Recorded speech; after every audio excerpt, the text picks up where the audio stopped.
రక్షకుడును మన ప్రభునైన యేసుక్రీస్తు నామంలో మీ అందరికీ హృదయపూర్వక వందనములు. ఈరోజు దేవుని వాగ్దానము రోమీలకు రాసినటువంటి పత్రిక 15వ అధ్యాయము 13వ వచనము. కాగా మీరు పరిశుద్ధాత్మ శక్తి పొంది విస్తారముగా నిరీక్షణ గలవారగుటకు నిరీక్షణ కర్తయగు దేవుడు విశ్వాసము ద్వారా సమస్త ఆనందముతోనూ సమాధానంతోనూ మిమ్మును నింపునుగాక. హల్లెలూయా. మనము ఈ లోకంలో జీవించినప్పుడు పరిశుద్ధ ఆత్మని యొక్క శక్తిని మనం పొందుకునేటువంటి వారముగా ఉండాలి. మనం ఎప్పుడైతే రక్షింపబడతామో రక్షింపబడిన ప్రతి ఒక్కరికి కూడా మరి వరముగా పరిశుద్ధ ఆత్మదేవుడు అనుగ్రహింపబడి ఉన్నారు. కాబట్టి మనము పరిశుద్ధ ఆత్మదేవుడిని కలిగి ఉండాలి. పరిశుద్ధ ఆత్మదేవుడు మనకి మరి ఏం చేయాలో ఏం చేయకూడదో బోధిస్తూ ఉంటాడు. కాబట్టి మనము ఆయన బోధనలు వినేటువంటి వారముగా ఉండాలి. మనము మేలైనటువంటి మార్గంలో నడవాలి అంటే ఆయన యొక్క నడిపింపు మనకు అవసరమై ఉన్నది.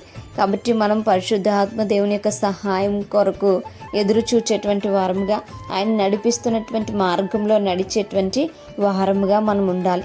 మనము నిరీక్షణ కలిగినటువంటి వారముగా ఉండాలి. దేని కొరకు నిరీక్షణ అంటే మరి ఆయన త్వరలో రాబోతూ ఉన్నాడు. ఆయన రాజ్యానికి మనల్ని చేర్చుకొని పోతూ ఉన్నాడు. ఈ విషయాన్ని మనం ఎరిగి మనం నిరీక్షణ కలవారముగా మనము దేవునికి కనిపించాలి. మన నిరీక్షణకు కారణం ఎవరు అంటే దేవుడే మన నిరీక్షణకి కారణం. మరి అలాంటి దేవునిలో మనము విశ్వాసంగా ముందుకు కొనసాగేటువంటి బిడ్డలముగా ఉండాలి. విశ్వాసం లేకపోతే దేవునికి ఇష్టలుగా మనం ఉండలేము. కనుక మనము విశ్వాసమును ధరించుకుంటూ మరి దేవుడు నా కొరకు రాబోతూ ఉన్నాడు, ఆయన నేను ఎదుర్కోవాల్సినటువంటి అవసరం ఉన్నది గనుక నేను సిద్ధపడి ఉండాలి అనేటువంటి విషయాన్ని జ్ఞాపకం చేసుకుంటూ మనము సిద్ధపాటు కలిగి ఉండాలి.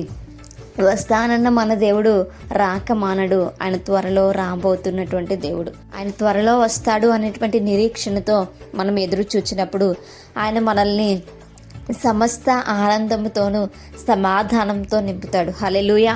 ఈరోజు అనేక కుటుంబాల్లో ఆనందం లేదు. ఈరోజు అనేక కుటుంబాల్లో సంతోషం లేదు.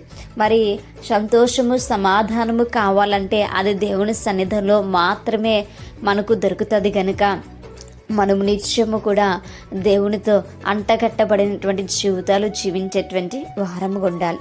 ఆయన సాంగత్యాన్ని మనం కోరుకుంటే, ఆయన సన్నిధిలో మనం ఎల్లప్పుడూ కూడా విజ్ఞాపన ధ్వని చేస్తే, ఆయన స్తుతిస్తే, ఆయన ఘనపరిస్తే ఆ యొక్క సమాధానము సంతోషము దేవుడు మనకు అనుగ్రహించి మనకున్నటువంటి ఆ యొక్క మరి మనశ్శాంతిని ఆయన మనకు అప్పగించేటువంటి వాడుగా లేదా మనకు దయచేసేటువంటి వాడుగా ఉన్నాడు.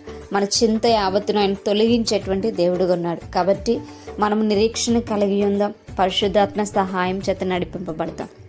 అటువంటి కృప ఆ దేవుడు మనకు దయచేయను గాక.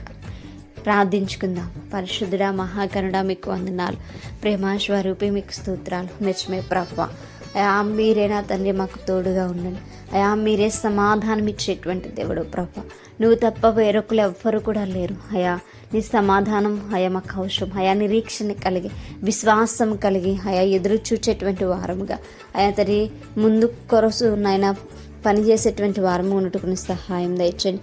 పరిశుద్ధ ఆత్మదేవుని యొక్క సహాయం మేము పొందుకున్నట్టుకు మాకు సహాయం దయచేయమని, మీ చేత నడిపింపబడేటువంటి వారము ఉన్నట్టుకుని సహాయం దయచేయమని ప్రార్థన దయచేసి మీ పాదసన్ని చేర్చుకోమని యేసయ్య పరిశుద్ధ నామంలో అతి మిక్కిలి నిమ్మగా బ్రతుకులాడి వేడుకుని పొంది ఉంచిన మా ప్రియ పరలోకపు మా కన్న తండ్రి. ఆమేన్. Praise the lord everyone. May God bless you all.